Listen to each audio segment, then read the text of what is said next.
तो नमस्कार, एक बार फिर से आप लोगों के सामने हाजिर हैं। देखिए, अब आईपीएल 2023 की लगातार जानकारी हम हर टीम की आप लोगों को दे रहे हैं। केकेआर का जो स्लॉट था वो खत्म हो चुका है। केकेआर की हर टीम के साथ हमने तुलना कर दी है। आप हमारे चैनल पर जाकर केकेआर की सारी वीडियोस देख सकते हैं जिस टीम के साथ आप तुलना देखना चाहते हैं। अब बात करते हैं गुजरात की। गुजरात की टीम की हर टीम के साथ तुलना करेंगे। केकेआर के साथ हम कर चुके हैं, तो आप जाकर चैनल पर देख लेना। बाकी टीमों की गुजरात के साथ अब तुलना करते हैं। अब हम इस वीडियो में बताएंगे गुजरात और सीएसके दोनों में कितनी ताकत है, कौन सी टीम कहां कमजोर है। एक पिछली बार की चैंपियन थी, एक पिछली बार की सबसे बॉटम वाली टीम थी। तो दोनों टीमों में अलग अलग तरीके का हिसाब किताब है। तो दोनों टीमें इस बार 2023 में कैसी रहेंगी, ये देखने वाली बात है। देखिए, गुजरात में अगर मैं बताऊं, रिद्धिमान साहा, शुभमन गिल दोनों ओपन करेंगे।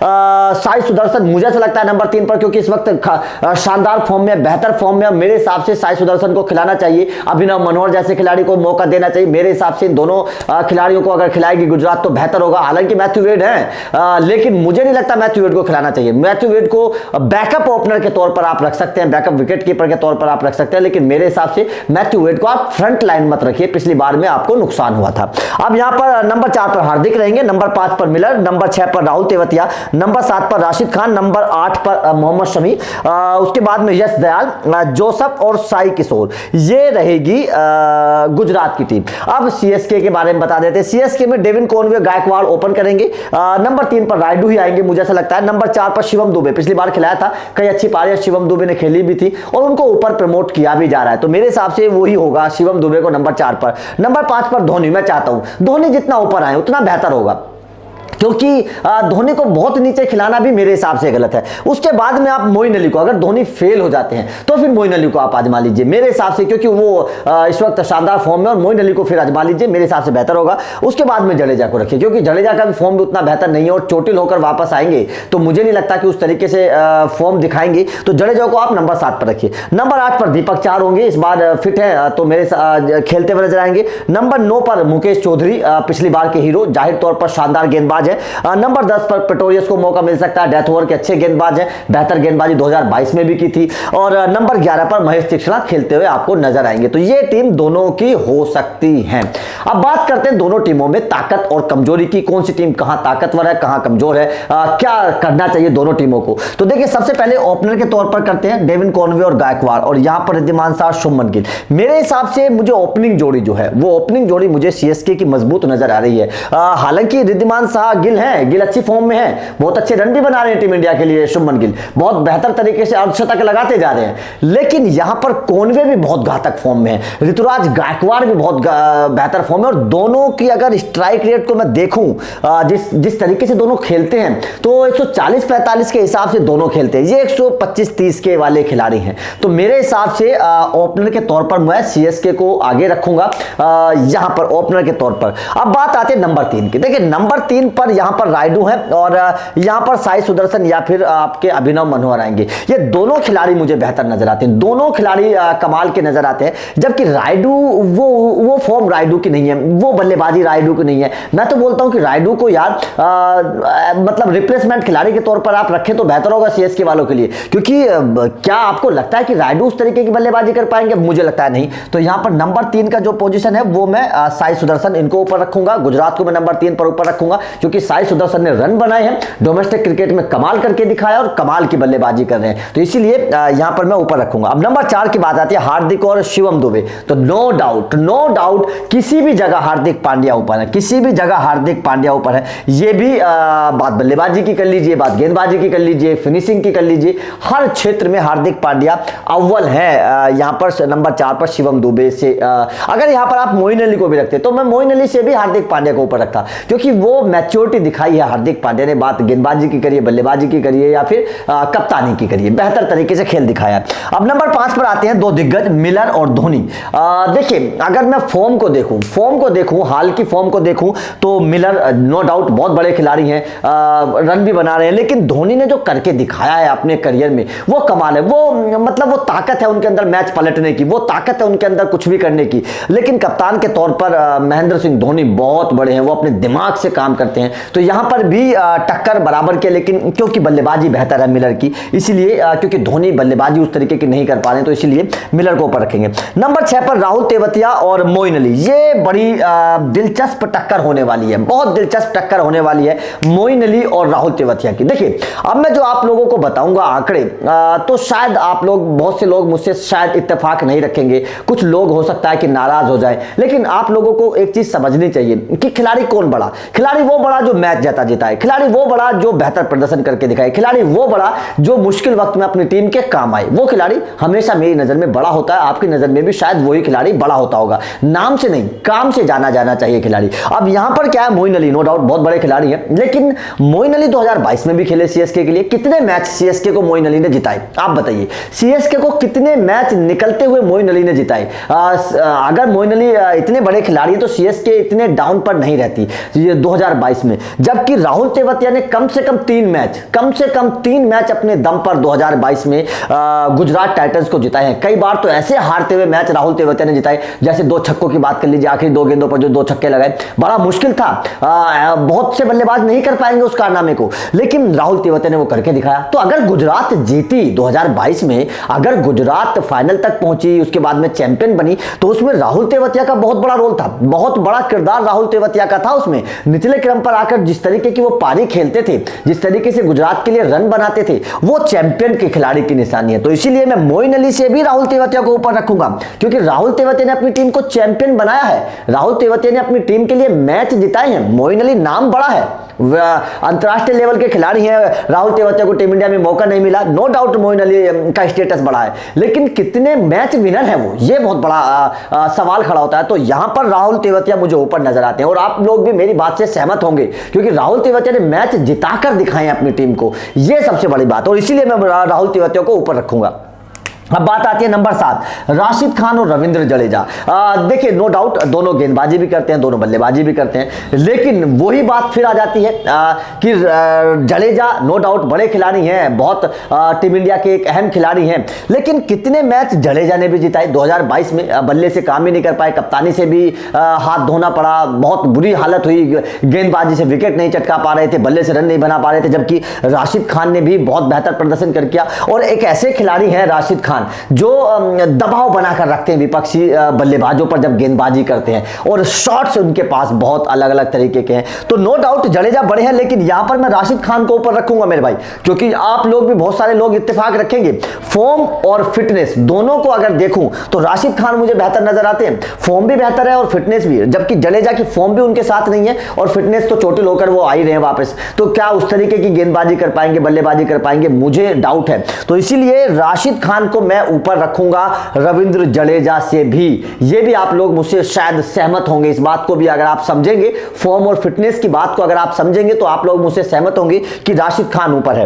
अब बात करेंगे 8वें की, शमी और दीपक चहर। देखिए नो डाउट दीपक चहर बल्लेबाजी कर लेते हैं, दीपक चहर के पास शॉट है, निचले क्रम पर आकर बल्लेबाजी करते हैं, लेकिन प्रॉब्लम वही है कि शमी विकेट टेकर है, शमी विकेट टेकर है, विकेट टेकर दीपक चहर भी हैं, विकेट टेकर दीपक चहर भी। शुरुआत के जो 4 ओवर्स होते हैं उनके, वो हमेशा स्विंग से होते हैं, वो इधर उधर गेंद को घुमाते हैं, बल्लेबाज को परेशान करते हैं, जबकि मोहम्मद शमी ने भी आईपीएल 2022 में पावर प्ले में गेंद विकेट चटकाने वाले गेंदबाजों में वो रहे थे। उमेश यादव की बात कर लीजिए, मोहम्मद शमी की बात कर लीजिए, लॉकी फर्गूसन की बात कर लीजिए, वो गेंदबाज रहे थे जिन्होंने पावर प्ले में विकेट चटकाए थे। तो जाहिर तौर पर मुझे ऐसा लगता है कि यहां पर टक्कर बराबर की है, यहां पर टक्कर बराबर की है, वो 50-50 में इसलिए रखना चाहूंगा दोनों को। हालांकि मैं शमी को थोड़ा सा ऊपर रखता, शमी को मैं ऊपर रखता, क्योंकि बड़े स्टेटस वाले और बड़े गेंदबाज हैं, अपनी गेंदबाजी के दम पर वो दबाव बनाना जानते हैं। लेकिन यहां पर दीपक चहर को मैं 50-50 इसलिए रख रहा हूं क्योंकि दीपक चहर बल्लेबाजी भी कर लेते हैं, तो ये एक्स्ट्रा थोड़ा सा एडवांटेज मैं दीपक चहर को दे रहा हूं,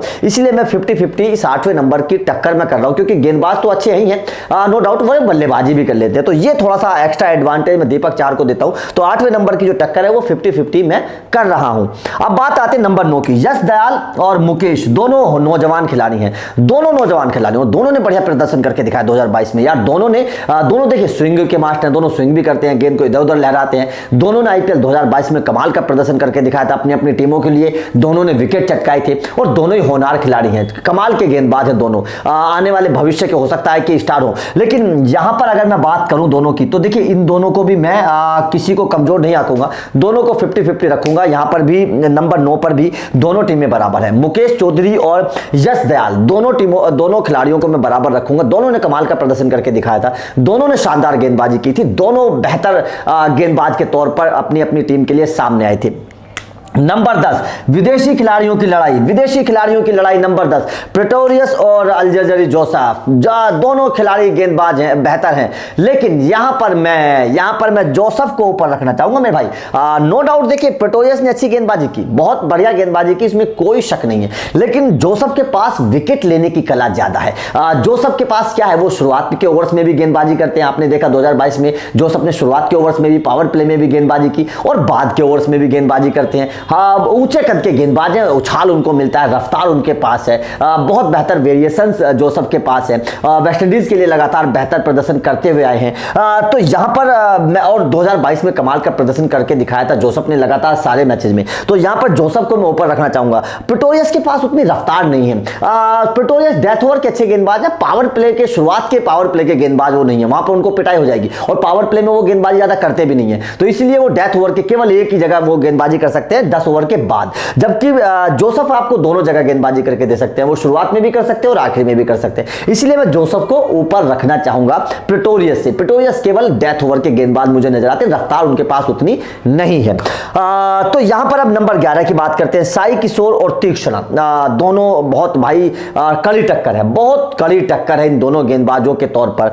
साई किशोर ने 2022 में अच्छा प्रदर्शन किया और अभी घरेलू क्रिकेट में जो वो खेल रहे हैं विजय हजारे ट्रॉफी में, तो कमाल का प्रदर्शन वहां भी साई किशोर ने किया है। जबकि तीक्ष्णा अंतरराष्ट्रीय लेवल पर विकेट चटका रहे हैं, बहुत गजब की गेंदबाजी करके दिखा रहे हैं। तो अगर इन दोनों गेंदबाजों की मैं टक्कर करूं तो मुझे 60-40 का रेशियो नजर आता है। 60% मतलब थोड़ा सा मैं तीक्ष्णा को ऊपर रखूंगा। नो डाउट स्टेटस भी बड़ा है, गेंदबाज भी मुझे पता है वो बड़े हैं, विकेट भी ले रहे हैं, तो इस तरह मैं तीक्ष्णा को नंबर 11 पर ऊपर रखूंगा। साई किशोर को मैं 40 नंबर पॉइंट दूंगा और तीक्ष्णा को मैं 60 दूंगा। 60-40 का रेशियो मैं दोनों में रखूंगा, क्योंकि दोनों अच्छे गेंदबाज हैं, लेकिन तीक्ष्णा थोड़ा सा इस वक्त अंतरराष्ट्रीय लेवल पर विकेट चटका रहे हैं, इसलिए मैं उनको 60 पॉइंट दूंगा। अब बात करते हैं दोनों टीमों का स्टेटस, पूरा ओवरऑल स्टेटस की बात करते हैं कि कहां दोनों टीमें कमजोर और ताकतवर हैं। तो यहां पर और क्या करना चाहिए दोनों टीमों को। देखिए अगर टॉप 4 की मैं बात करूं, क्योंकि जो टॉप 4 की हम हमेशा बात करते हैं कि टॉप 4 कौन सी टीम का मजबूत है, क्योंकि बल्लेबाजी की अगर बात होती है तो हमेशा टॉप 4 की बात होती है। तो टॉप 4 में यहां पर कॉनवे, गायकवाड़, रायडू और शिवम दुबे, ये 4 खिलाड़ी हैं। इधर टॉप 4 में साहा, गिल, सुदर्शन और हार्दिक, ये 4 खिलाड़ी हैं। तो जाहिर तौर पर नो डाउट यहां पर टॉप 4 में ऊपर के 2 बल्लेबाज मजबूत हैं, यहां पर टॉप 4 में नीचे के 3 बल्लेबाज, गिल, साई, सुदर्शन और हार्दिक, तीनों बल्लेबाज अच्छे हैं। तो यहां पर देखिए टॉप 4 में कड़ाके की टक्कर है मेरे भाई, बहुत कड़ी टक्कर है, बहुत कड़ी टक्कर है टॉप 4 में। लेकिन रायडू और शिवम दुबे, ये 2 मुझे कमजोर कड़ी नजर आते हैं टॉप 4 में, क्योंकि रायडू तो बिल्कुल ही कमजोर कड़ी है। शिवम दुबे पर थोड़ा सा भरोसा आप कर सकते हैं, लेकिन वो उस तरीके की बल्लेबाजी नहीं कर पाएंगे जो एक संभली हुई बल्लेबाजी होती है। अगर ऊपर के 2 विकेट गिर गए तो शिवम दुबे के पास वो तकनीक नहीं है कि सिंगल डबल लेकर मैच को आखिर तक ले जाए। वो फिनिश अच्छा कर सकते हैं, वो छक्के चौके मार सकते हैं, लेकिन वो मैच को चलाना नहीं जानते हैं। शिवम दुबे को अभी वो सीखना है कि मैच को चलाएं कैसे, और मतलब थोड़ा सा टेक्निक में भी, खेलने में भी थोड़ा सा है, पुल शॉट खेलने में थोड़ा सा फंसते हैं, थोड़ा सा तकनीक पर भी अपने पर काम करना पड़ेगा। तो टॉप 4 की अगर मैं बात करूंगा तो यहां पर देखिए शुभमन गिल टेक्निकली बहुत स्ट्रांग है, साई सुदर्शन बहुत रन बना रहे हैं और करके भी दिखाया है, हार्दिक पांड्या बहुत स्ट्रांग है। तो मुझे ऐसा लगता है टॉप 4 की जहां तक बात होती है तो यहां पर केवल गायकवाड़ और कॉनवे मुझे नजर आते हैं, और यहां पर मुझे 3 बल्लेबाज नजर आते हैं। तकनीक के तौर पर तो साहा भी बहुत मजबूत है, तो इसीलिए मुझे टॉप 4 पर गुजरात मजबूत नजर आ रही है यहां पर। अब बात अगर मध्यम क्रम की करेंगे, मध्यम क्रम में मिलर, राहुल तेवतिया, राशिद खान, ये 3 खिलाड़ी आ जाते हैं। मिलर, राहुल तेवतिया और राशिद खान। यहां पर धोनी, मोइन अली और जडेजा, ये तीन खिलाड़ी आ जाते हैं। तो नो डाउट अगर देखिए फॉर्म को देखेंगे खिलाड़ियों की प्रदर्शन को देखेंगे, पिछले कुछ हाल के प्रदर्शन को हम पर नजर दौड़ाएंगे, तो यहां पर आप मिलर, राहुल तेवतिया और राशिद खान, इन तीनों खिलाड़ियों को सबसे ऊपर नजर पाएंगे, क्योंकि मिलर ने मैच विनर परफॉर्मेंस दी है, बात आईपीएल 2022 की करिए या फिर अपनी साउथ अफ्रीका टीम के लिए बात करिएगा। राहुल तेवतिया ने बहुत बेहतर परफॉर्मेंस किया है, आप 2022 की करिए या फिर घरेलू क्रिकेट की बात करिए। राशिद खान तो भाई स्टार है यार, बात उनको तो कहीं भी खिला लीजिए, वो स्टार है, वो गेंदबाजी और बल्लेबाजी से हमेशा कुछ ना कुछ करके दिखाएंगे। जबकि यहां पर धोनी और जडेजा ये दोनों तो बिल्कुल फ्लॉप है, मोइन अली ने कुछ किया है। तो मध्यम क्रम भी मुझे गुजरात का मजबूत नजर आ रहा है, क्योंकि इन्होंने करके दिखाया है। मैं वैसे ही नहीं बोल रहा हूं, आप भी लोग मेरी बात से सहमत होंगे, इन तीनों ने करके दिखाया है, मिलर ने भी करके दिखाया है, तेवतिया ने भी करके दिखाया और राशिद खान ने भी करके दिखाया है। जबकि ये मुझे मध्यम क्रम थोड़ा सा कमजोर नजर आ रहा है, वीक नजर आ रहा है। यहां पर मध्यम क्रम में इनको थोड़ा सा कोई बढ़िया खिलाड़ी चाहिए, बेहतर वाला।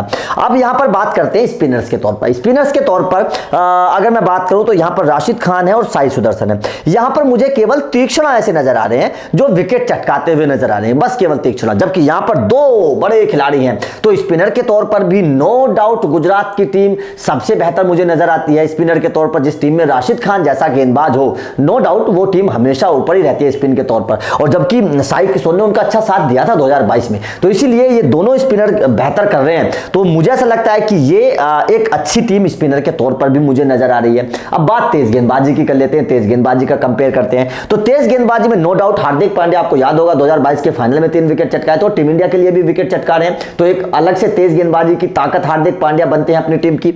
उसके बाद में मोहम्मद शमी बहुत बेहतर गेंदबाज, आप भी सहमत होंगे मोहम्मद शमी की गेंदबाजी से। यश दयाल नो डाउट बहुत अच्छे गेंदबाज है, जोसफ नो डाउट बहुत बेहतर गेंदबाज है। आप भी इन चारों गेंदबाजों से, चारों गेंदबाज अच्छे, बहुत बेहतर फॉर्म में है, विकेट भी ले रहे हैं चारों गेंदबाज, ये बात आप भी सहमत होंगे इस बात से। अब बात आते हैं यहां की बात देखिए, यहां दीपक चहर अभी चोटिल होकर वापस आए, टीम इंडिया से भी बाहर रहे हैं, किस तरीके की गेंदबाजी 2022 में कर पाएंगे इसका देखना बाकी है, डाउटफुल।